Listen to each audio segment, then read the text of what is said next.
7:37 when you call me. 7:38 when Hello, how's it going? Good. Definitely excited to have this conversation. First of all, I'm Ben. Nice to meet you. Welcome to Live with Busker. I appreciate you joining us. Yeah, where are you Happy coming to from be today? here. LA full time. Yeah, that's definitely the musician dream. Move out to LA. Yeah, I mean it's great. I Yeah. was I was in New York before, and I think I like New York more, but it's obviously beautiful. You can't complain when you're here. It's not like I moved to, I don't know, Nebraska, even though I've Where are heard nice you things. from originally? Grew up in Boston, went to school in Maryland, moved to New Okay, York, and sweet. now here. So East Coast. I did the East Coast strip. Yeah, I'm coming to you from Made like my way. outside New York in Connecticut. I was just in Connecticut for a wedding. Yeah, West Nice. Hartford area, and then Sweet. Yeah. Guilford No, also. I definitely love this area. Went to school in Rhode Island, very familiar with like Boston and stuff. But there's something about LA and California that calls you when you do music. So this is my Mhm. favorite part of this job for me, just like as a musician, getting to talk to other musicians. So it's casual. We'll talk some about your projects and your career and your style, and then also a little bit about the industry at large and where you as someone actively involved every day see it going and how life as an independent or small label artist works. Just a little bit of a behind the scenes look. So does that all sound good? So, Okay, sweet. So yeah. one of my favorite questions to kick off with is musical genre and inspiration wise. No one creates art in a vacuum. How do you describe your style and who are some of your artist inspirations? So I think the stuff that's out is kind of variable. So we have kind of dipped my toes into a couple of different genres or like core genres, I guess. So you have like the more funk sounding songs. You have some more hip hop inspired songs. Then you have like the kind of like late '90s, early 2000s R&B that I kind of grew up with that I really like. That's in one of the songs. So I think it kind of overwhelmingly revolves around like the soul, R&B soul kind of area, which is I think growing up that's kind of what I would listen to and that's what I thought I would make. But as I started writing more, I kind of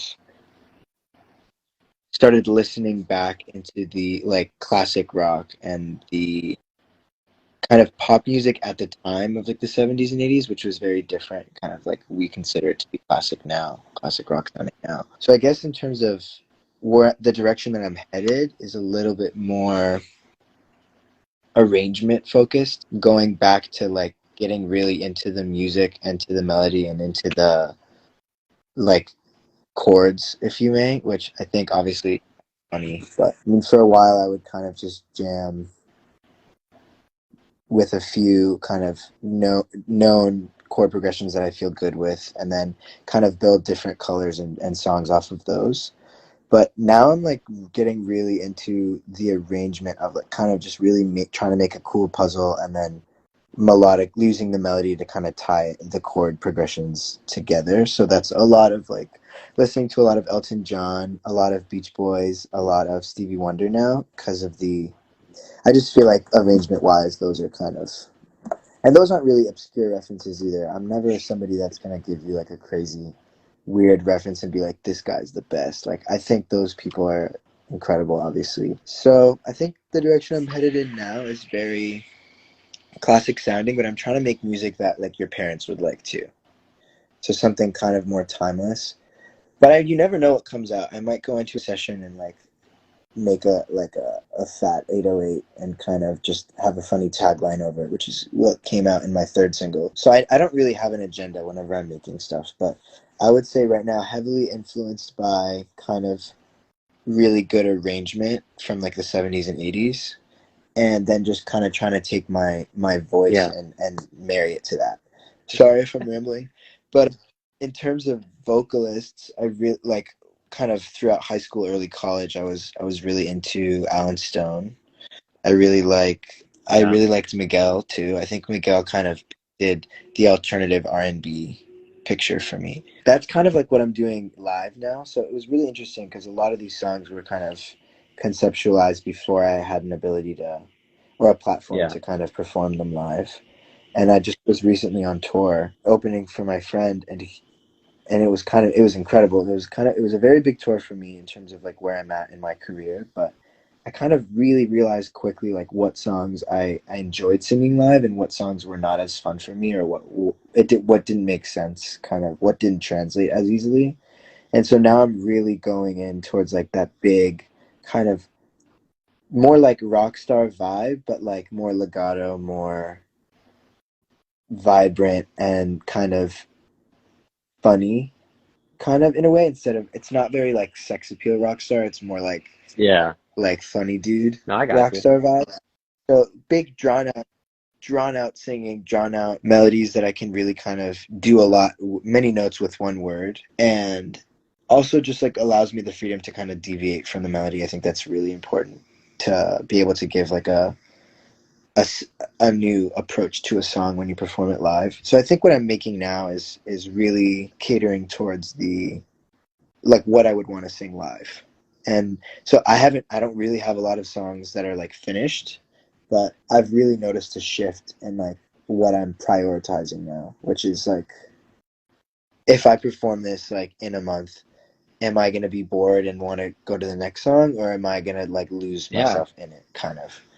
And so that's the direction I'm going. We'll see like, you know, what those songs end up sounding like, and obviously it's important to think about how relatable and how consumable they can be to an extent. You know, obviously when you're making art for yourself first, that's like what you should be doing, kind of making sure it's speaking to you in a way, but kind of always thinking about how it's going to be perceived is also a priority. So hopefully what I love to do, you know, alone ends up Yeah, being absolutely. I perceived well mean, too. at the end of the day, as an artist, I feel like it's really important to look at the business side and stuff, but and, I understand that it's probably more important in terms of longevity to prioritize how you feel about your music.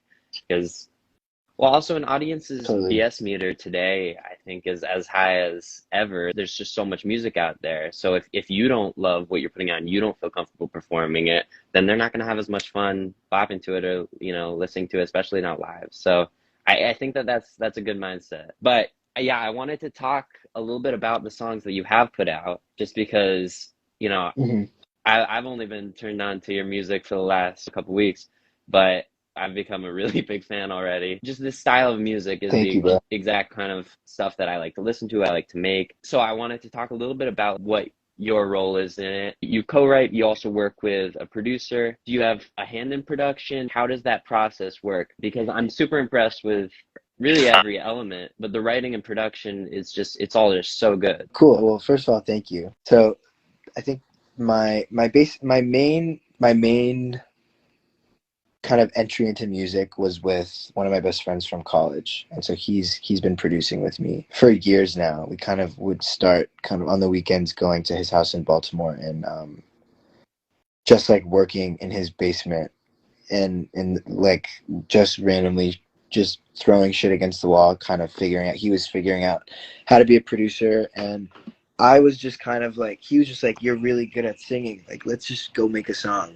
And I was never really in producer mode or writing mode. I was more so like the vehicle. I was kind of like a one piece of the puzzle. And that was, you know, in like 2016, 2017. Once we started getting a little bit better at working together, and he started kind of working with other artists as well that started doing pretty well, it started being, I said started 40 times, it started being kind of like a reality that this could be something interesting to pursue. So that's when I kind of approached it from a more personal perspective. I think I was like, I really want to be a little bit more invested from the top down, you know, lyrics, production, ideas, and stuff. I also think he was really talented. He's really talented. His name is Ely. He was kind of ahead of me in the writing game, obviously in the production game. So a lot of those decisions, they were always kind of like always agreed upon, you know, like we were collaborating the whole time, but he was really driving the direction of the song before I put my voice on it. And then when I was able to track vocals, which I have like a very specific kind of approach to, that was more my lane. But fast forward now like 3 or 4 years, we made a lot of demos that ended up not coming out because I think the quality was really good, but they didn't kind of speak to what I was talking about earlier. Like it didn't really feel Yeah. like it was embodying me as an artist in terms of my brand. like what I really wanted to put out. So we actually I came to LA, I think in 2021, early 2021 in February. And we did this like recording trip. He was out in LA, I was in New York, and I came for a week and we made 2 songs in that week, which is like very efficient for me because That's really good. usually just like it takes forever. And so we were working on Honey, which is my 3rd single, which was like very like big bass, like Definitely big, want to talk about that one more. Certified bop. which is crazy. And we were just kind of figuring out like how to make something really weird and fun. So we're just having a lot of fun during that process. A lot of like sampling. We were like going through Splice and kind of hearing some cool samples. And then I was like, no, like we're not using that. Yeah. We're going to just make it. So then I went in and like made every single sample, like almost every sound on that is just for my voice. So like ignoring some of the drums, like which some of it was also beatboxed. All like the little samples, like the little melodic lines, the catchphrases, the kind of like whatever you would hear as a sample is me, and we kind of tweaked it. Anyways, we're working on that and it was really fun. And then kind of while he was asleep, because he likes to sleep in, I was just like messing around with this really old beat that we had made like a year before that was kind of forgotten. And that's how I got Baby For You, which is my 1st single, and I was kind of just jamming to that alone. So that was like a very personal, like alone after hours type thing. So I hit him up and I was like, dude, like I actually think this melody that I have works really well for this old beat that we kind of threw to the wayside. And then that we ended up kind of working on that. Once we were done working on Honey, we were kind of after the sessions just fooling around with Baby For You. And then that ended up being like a very personal project. He's like, okay, if you can write, like if you write the verse, if you write this pre-chorus, if you write this chorus, that's good. Like I'll totally track it instead of like a collaborative thing. So, I mean, I just like was with my girlfriend at the time because she was visiting. Well, at the time I was Gotcha. with her. We're still together, but at that time we were together in the area working, and it became one of my favorite songs like immediately because I felt like it had that like R&B soul in the pre-chorus, and then it had like the funny unhinged kind of falsetto-y bright funny stuff that the chorus has. And so for those 2 songs specifically, they were conceived in the same headspace, but totally different things came out, which I thought was really cool. The 2nd song was Split, which is my best performing song. We made that before COVID, a year before those 2 songs, and we kind of left it. We didn't finish it, but we just kind of came back to it and we were like, this is just like good. So we want to put it out. We want to freshen it up a little bit. But that was also kind of conceived before the georgee idea was really coming to life. It was a little bit more exploratory back then when we made Split. And then the 4th song, Tell Me, was like kind of the same deal. We were in a session for about a week. He was in another session during the week, and we had literally just an instrumental track of just piano chords that we were trying to do that big band kind of like Elton John power ballad type arrangement to it. But there was no melodies, no nothing. And I just like wrote to it for like 2 hours, just like singing voice memos over and over, looping it until I found something that I really liked. And then he really liked it. And by that point, we're like 3-4 years into our relationship. So he's really going out of his way to make sure that I'm writing. So for Tell Me, the 4th single, that was also kind of me spearheading basically all of the writing, the conceptual stuff. And then once we have that, like I give it to him, he kind of performs surgery here and there and goes like, okay, we can maybe change this. But it's like, obviously when he's like to the level that he's working, like he's gonna always have notes. And like we always, there's moments where we feel really good about it as is, and then there's other moments where he wants to do his best to kind of have a conversation about what my idea was and stuff. What's really cool is like we have hundreds of songs, and not hundreds, like probably tens of songs. The other artists will literally have hundreds of unreleased songs. I'm kind of a lot slower. But the only songs that are out, are like really me in terms of from the top down kind of from a lyric perspective and from a melody perspective. I think production always kind of starts with him. But yeah, it's been very collaborative, but the songs that actually have made it out have ended up being random breaths of creativity that have come out of me, which I really respect from him too, because he has like a very high quality of what he wants to put his name on. It's been a very kind of shared experience with me and him about what we decide to put out together. But I'm just kind of working on finding my own voice now and kind of branching out, working with other people too, to really kind of capitalize on the vibes that have randomly kind of farted out over the past couple months in the form of those songs, because I really do love them. And I think it's really important to be able to kind of look back at a song from a year or two ago and be like, I love it. Like I really like it still stays with me. And obviously it's really cringy when like my friends will play a song or like play my song and they like love it. It just, I like dissociate a little bit, but it's really special to be able to look back at songs that I've put out and still say, oh, this like makes sense, you know, and it embodies like the creative track that I'm on.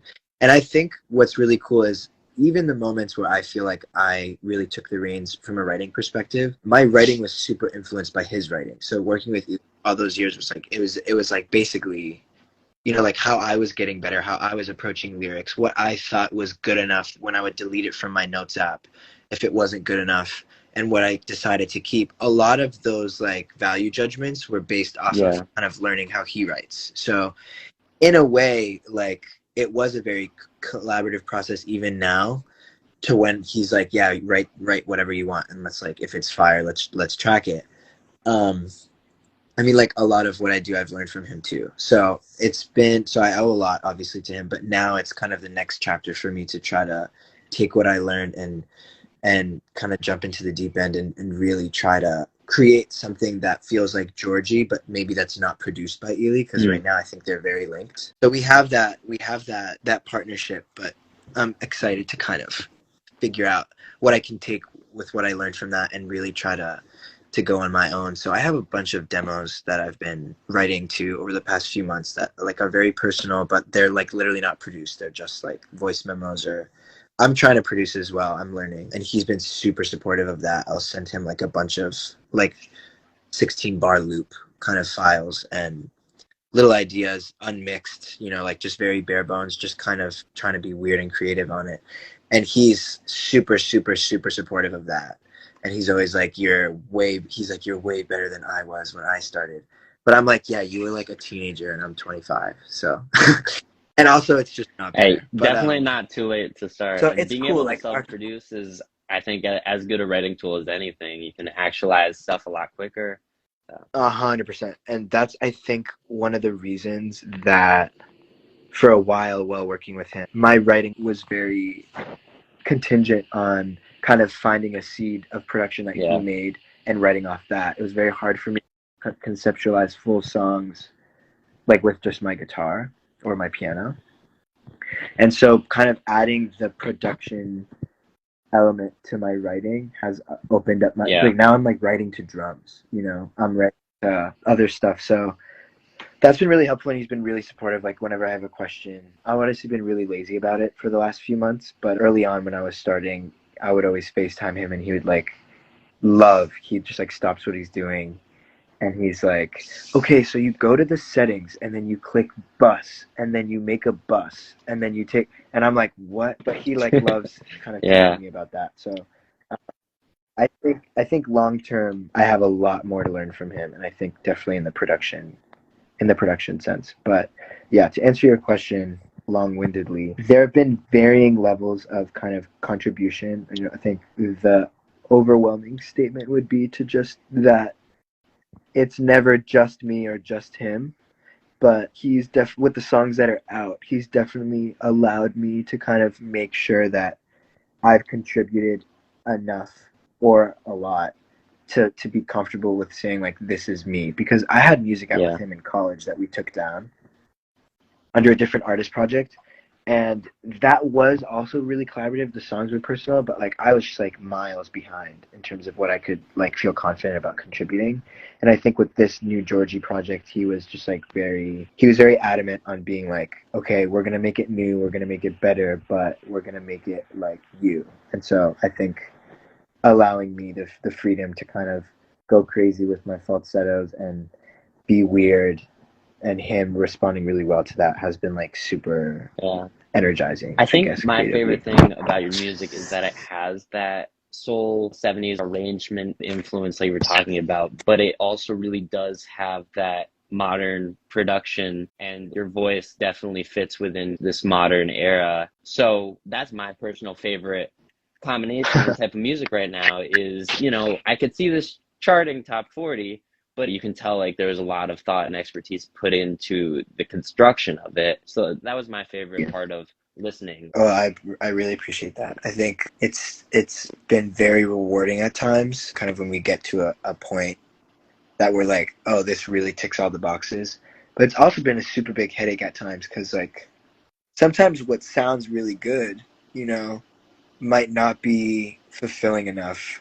And I think I'm early enough in my career where I'm like super annoying about it. And I'm like, no, like this, I was like, this is like not hitting Yeah. me like right here, Ver- And not every decision I make, that ends up being released is like the most emotional, great, big, fulfilling, musically decision. But it is, there is a lot of kind of there is a lot of attention to detail, and I think that's why we move slowly. But I do think that's also kind of a weakness because I want to get to the point where I can feel confident about decisions more in the flesh out those ideas and ride them out and get to a song. Not because like I want to just crank out music like more efficiently, but it's more so like for me too. Like I would like to be able to Yeah. see more music finished and to actualize certain ideas without overthinking, because that's going to be a good way for me to learn kind of like what some early ideas lead to. Because I think sometimes when we get really bogged down too early in our process, it slows down like those little light bulbs that are coming out that like might end up turning into like really cool things. So I think taking the more production step on my end, kind of learning how to produce better, is going to help experiment with those light bulbs instead of kind of only being Yeah. able to do that in sessions with I him. agree. I think that makes sense. I think I find self-producing sometimes that bogged down can kind of just be turned into other things. Then you get worried about like the niches of production. So a little bit of a double-edged sword, Yeah. but I definitely appreciate that kind of thought process of not wanting to get stuck at the first stage and seeing how things will play out. That turns to another question of looking at the music industry as a whole. A lot of people are buying into this idea that social media is the avenue that people have to turn to in order to make it in the music industry. But a lot of people are finding, I found, that committing to social media as that way of building the brand and of, expanding your following can in turn diminish the value of what you're putting out.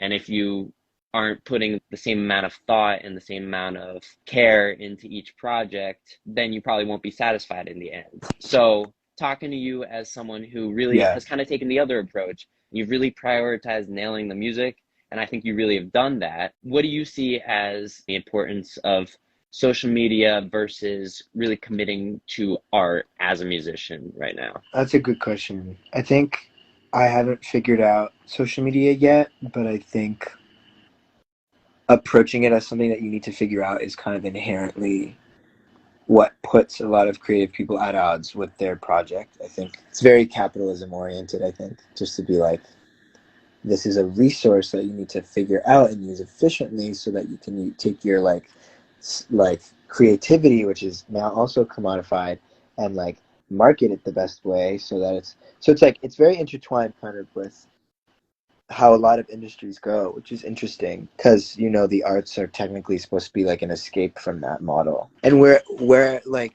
social media and TikTok and stuff like has really done wonders in like allowing people a platform that might have otherwise not had the ability to kind of promote their music.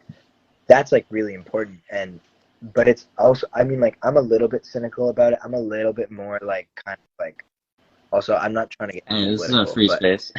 like the American dream vibe, and like how like I don't really think that exists in the way that we've romanticized it to exist. It's like it can happen to anyone if you really work hard. Like if you really grind and you post every day, like something, you might go viral. And then it's just it's you're right. It's like really shifted my focus personally from like actually what the good is to like the need to be able to market the good. And I think that's been a big challenge for me. And you can see like from my socials, I'm definitely not like an influencer in any way. I don't have like a very big platform on any specific app. But I do think that it's important. I do think that it can be neglected. And I do think that it should be a part of an artist's kind of approach to putting out music in 2022 or whatever. Like, it's definitely super important because it is, you know, like the fastest, most efficient way to get to ears. But like you said, if you're focusing so much on like a funny way to promote the music, like it stops being about the music. And I think it's also totally okay for people to make music and to like prioritize, you know, the social media aspects of it and to not have as much of an emotional connection to the music, because some people just literally do like don't have that connection to their own music or to music in general, and that's totally fine. They love it. It makes them feel good. They love performing. They love, you know, singing, but they also really love engaging with fans and like marketing and figuring out how to kind of creatively promote something. And so like it's really just has to align with what you want, you know. And I think I've realized that I don't really need fame or success in like 20s. I think I'm like very fulfilled with my life in terms of the people that are in it and my friends, my family, and the opportunities that I've been lucky enough to have. Because like I'm still, you know, a very small artist, but I'm like already, you know, ahead of the curve from so many people that don't have the opportunity, like, you know, be interviewed or put songs up on Spotify or tour or do whatever.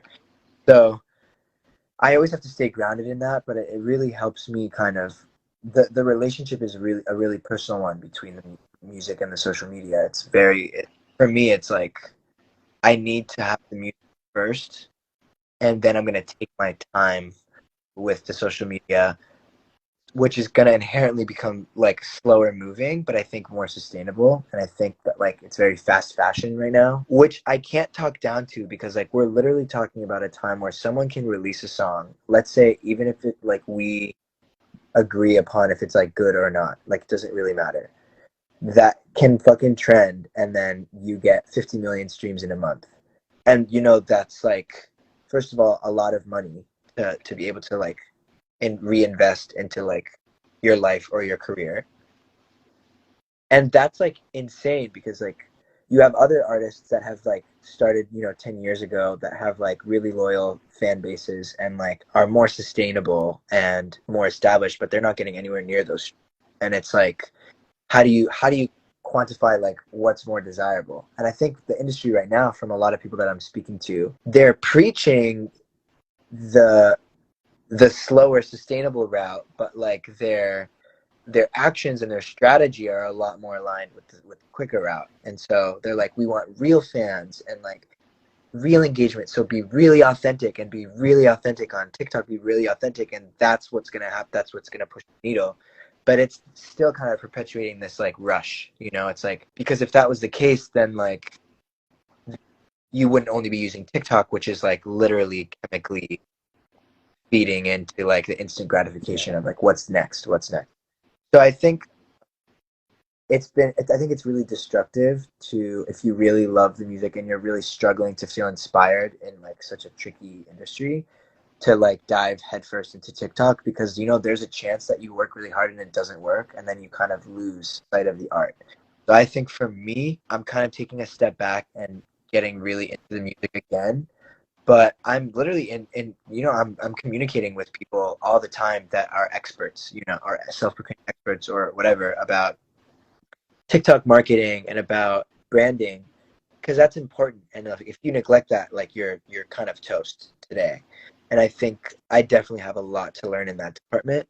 But I think the day that I choose to prioritize like volume posting and kind of lose sight of the music is going to be the day that I like realize that I'm just not happy, which is the reason that I'm doing it.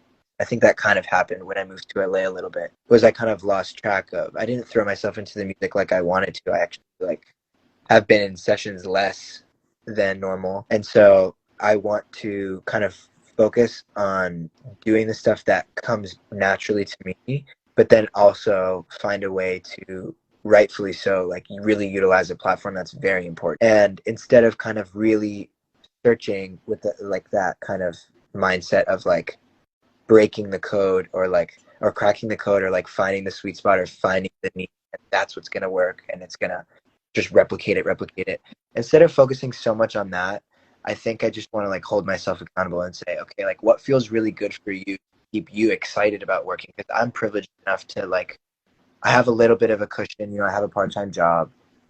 I can somewhat afford this lifestyle. I'm definitely not saving for the future. Like I'm kind of screwed, in terms of, but that's like everyone, in LA. So I'm just kind of like, while I'm here and not so much like building for a future financially per se, because like I have a degree, I graduated, I could have worked, a job, and I might have liked it too. You never know. But I did make the decision to kind of go into the creative sphere. And I think that that's very emotional and one that was like a very specific decision because I wanted to really prioritize kind of putting in my energy and stuff that made me really happy and that I knew that I could, if I have the privilege to do that. My family is very supportive. I come from a music household. And so since I'm doing that, like I really need to prioritize that or I'm screwed. So like as much as I really think the social media is important, it does feel secondary to me forever. It will always feel secondary to me because it feels like the type of industry that like, that's like, I'm not doing music to make money, If I can make money and do music, because like everyone you can ask anyone, artists don't make money like other people do. There's a lot more money in other areas of music, but if you're the artist, like more, it's harder to make money, like what we think big amounts of money are. So no one's really like, I'm not out here like doing georgee songs to be a millionaire. Like it's probably not going to happen. So because I'm not doing that, like I'm not overly focused on kind of the quick to get viral. But I do think a lot of people do it really well, and I think a lot of people do it in a very authentic way. And I don't want to detract from that because there are so many people that find a lot of me in visually kind of curating their brand on social media and getting, good validation from fans, and find it very empowering to be able to post whenever you want and potentially for a post to change your life. I think that's like very special. I'm the type of person that like will overthink too much. And so if I focus on that and prioritize that, I will go crazy. I will for sure. If I focus my like success on like the biggest app in the world that has everyone's eyes on it, it feels like a lot more fun for me to just kind of make songs that I like and grind, use my network, maybe do some shows, go open for more tours, and kind of slowly as I'm living and breathing my project, like when I go to social media, I'm going to be that much more authentic, when I go to it, and I'm not going to overthink. So I think with a lot of artists now too, coming out of COVID, they didn't really have a lot of opportunity to outwardly kind of live and breathe their project. A lot of it was concept and it was behind a screen. And for me, like I need to be out in the world. I need to do way more performing. I need to do way more collaborating. I need to just like feel in my body before I can kind of like get so out of my body that I would post stuff for my career. So, and that doesn't make me right, obviously. And I know that you don't think that I'm saying that I'm right, but I think as a creative, it's really important to just do whatever makes you feel the most capable of doing it again the next day. And so for me, that's like, as of now, like today, that's like going to a session and like making something cool and then seeing friends and playing pickleball and then like getting dollar tacos after and doing that for like a month, and then out of nowhere I'm like, oh shit, like that song was sick, I'm putting that one out, and then just kind of going from there. It's not really like overly social focused. But I'm sorry if I kind of lost track of a little bit of what you were trying to ask, but I think finding the line between, like the line should just be like what makes you feel good enough to keep doing it. And I think I think that like throwing myself into TikTok too early kind of stunted me in a way that wasn't sustainable for me, but that doesn't mean that I like hate it and think it's stupid. I think I just need to find a relationship with it that makes me excited with it, because at the end of the day when I'm making a song in a session, I'm not like I have to put like I have to come up with a verse. Like no, it's like fun. That's why I'm doing it. And so I mean, I'm kind of spoiled to say like I want to have fun all the time, but I really do think that like the people that are most successful on the app probably are making something in a way that doesn't feel so invasive. You know? It feels good. It feels fun. It feels creative. Like if you love editing videos, if you love, I'm not really, that's not really my strength, but if you love editing videos, if you love making content, making digital short form digital content, then like that's a great option for you because you're kind of killing two birds with one stone. I'm not really out here tracking my voice into a mic, going in through Logic, mixing it, setting up my camera, filming. Like that's not really what my strengths are. So it's really hard for me to now be like, oh, this is my job. I have to sing this cover or do this and film it.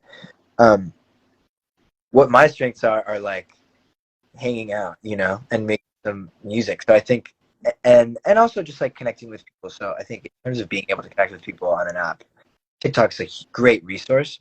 I'm just like not very good at it yet, and I'll figure it out. But I do think I gotta just go with the music first, because if you know, like a few months ago or a year ago during the Trump administration, I remember there was like a fear that he was gonna like ban TikTok, or I don't remember what it was. Okay. And I remember I don't think I had TikTok yet at the time, and I was like, damn, like what if all this shit just gets lost like tomorrow, you know? And that could happen with Spotify too, but like your music kind of does live on, you know, in some way. And so I'm just kind of treating it like that. And I think, you know, if a few years down the line I could have made better decisions like strategically, that's inevitable. But I think I don't want to kind of, since it's kind of kind of like a risky decision to go into music, I don't want to compromise like my well-being emotionally. And I think it's so easy to do that when you're in music, when you're in LA in general. But like, I'm just like Yeah. trying not to. Well, I mean, I just want to say from a personal perspective, I really appreciate that take. For me, I've done music, but you know, I'm here running the socials because that's where I've put my attention, trying to build a music career, and I've had some success on social media. But I think what I've found in the last couple of years is prioritizing that and trying to post for other people and to post for viral success. You lose kind of why you got into it in the first place. Yeah, I think you can really hear in your music that you've made a concerted effort and have been successful in staying true to your artistry and really learning and knowing yourself and why you're pursuing this in the first place. As someone who's doing it but with a different perspective, I think that really shines through in a really, really good way. So I think you're making the right decision. Yeah. I appreciate that a lot. I want to make sure we talk a little bit about, everything that Busker's doing with the Web3. So, first of all, do you have any sort of experience with this new Web3 world with NFTs and its application to the music experience? And if you don't have any like personal experience or business experience with that, do you just have any opinions based on what you might have heard? I mean, I had a good chat with some of you guys that I think we kind of hashed out a lot of the kind of exciting and energizing qualities of, you know, working with Web3 and music. I'm not like super like educated on NFTs in general. I've like dabbled, but I'm not like an expert in it by any means. I do think that kind of moving away from the label is exciting, kind of just moving into finding a way to commodify, but in a way that kind of does benefit the artist more. I think that's like obviously can always be a good call, but I do think it's really exciting to be able to kind of give the fans an opportunity to have your project and your success and find a way to get back to that type of community, but also financially kind of feel supported and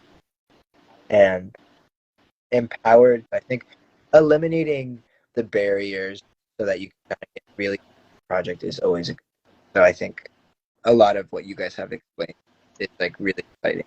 The way that I see it, and I've been working with Busker since about April now, is it used to be in the music industry, you had to turn to like a really like established producer with, a full multi-million dollar setup, and it was really kind of shady and often Yeah. manipulative for artists and creatives who didn't fully understand what they were getting into or what they were signing on to. And as the industry's progressed and as technology's progressed, it's so much more accessible, that like right now I could turn around and make a song alone without leaving this room and put it out and use social media, and, it could just go crazy. But that's something that's never existed before. And the way that I see it and try to explain to people is that it's, none of this is guaranteed, but it's very likely that this sort of Web3 crypto sort of thing is just the next step in that progression of making music and making art more accessible to Yeah. people and demographics and coming from all sorts of places and socioeconomic places that just wouldn't have been able to pursue art in the same way before. So that's what excites me about it, is just the increase in accessibility. Totally. I think honestly it is good that the accessibility is getting greatly opened, because the reason that people are making it is because it feels good and they like it. So I think allowing people to, and sometimes people choose to pursue it because there's a potential, for financial health and whatever, like success and whatever. But I think it's probably making a lot more people pick up a guitar now at a young age than before, because it's like when you're young, like you do kind of think, oh, I would love to be rich and famous, like this is great, or I would love to be able to do music full time. And obviously in this country, in this like culture that we have in America, it's like very oriented towards like, how are you going to survive? Yeah, How are you making money? And so I think it is cool, to have the ability to like really sustain a career or make or be profitable in a way that's still like valuable to fans, but without the help of like the big players anymore. And I think anything that gets more people excited about like picking up a guitar and writing, like obviously there's going to be a saturation and it's going to be difficult, and it's kind of a self-fulfilling problem of like more people make it more harder, but more opportunity, like obviously kind of tricky. But I mean, I'm not any more special than like anyone else that decides that they love what they love, do it, and so being able to have a platform that lightens that load, is like I think a very special and positive absolutely. thing. The only area that we haven't really covered is what comes next for you. So you have 4 songs out, you building towards a bigger project. What do you foresee? What do you want to plug? So I have a single coming out Nice. late September. I'm also working on putting on a free concert for fans that are in my Discord in like 2 weeks. So that's gonna be in the LA area. I'm like finalizing sourcing a location for it. Probably gonna be like an outdoor kind of backyard theme, or maybe like a warehousey type So Far Sounds vibe. And so I'm gonna do a show because I like got back from vacation. I was visiting family in Greece, and I was just like, damn, like I need to just like I need to feel the performance energy again, even on a small scale. It's just like so special and so nice. And I felt like I lost sight of that, while I was in LA for a while. So the next 2 weeks, I'm kind of planning this nice free event that I'm gonna be singing, my songs, the upcoming song, and maybe some like unreleased demos, or maybe just like I don't know, maybe I'll like write a song on the spot. I do just something interactive and fun that's like very casual and that's very kind of from me to them, because right now anyone that's supporting this early is like super important. I think fans forget that, and I think that's obviously a big part of your platform as well. That like if you really take an early stage, someone really believe in them and have a connection with them, like, that is very powerful.